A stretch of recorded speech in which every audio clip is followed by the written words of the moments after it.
আচ্ছা কথা হইলো আমার যে কাশফুল ক্ষেতটা আছে এই জায়গা দিয়ে আমার হবো না, আর ওই পাশে যে পাতলু মাঝখানে যে ক্ষেতটুকু আছে এই জায়গা আমার চাই। অবস্থা তো ওই ব্যাগখানি নিয়ে লাগবো, না নিলে তো চলবো না। এই আজকাল সময় এই 2 দিনের মধ্যে আমার ওই খাত লাগবে, যেবে করে হই মাইরা ধরে ওই খাত আমার নেওয়া লাগবে। ওকে আমি সব বিষয় রেখে দিব, তুই টেনশন করিস না। আচ্ছা মোর একটা বিষয় হয়েছে, কি বিষয়? ওমরা মতো মাস্তান বলে আপনার কাশফুল দখল করে নিব। কস কি এই পাতলু মাস্তানের জমি মোটু মাস্তান দখল নেবে এত সোজা?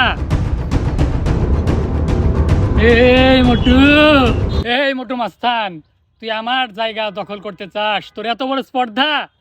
তোর মতো ছোট লোকদের সাথে আমি এত পেঁচাল পাঠতে পারি না। এই আমার 80 লাখ টাকা দামের ঘড়ি তুই নিয়ে যা, ধর। বস আসি, আসসালামু আলাইকুম। তুই বাড়ি চলে যা। 5,000 টাকার জমি, মোটুর কাছে 80 লক্ষ টাকার ঘড়ি নিলাম।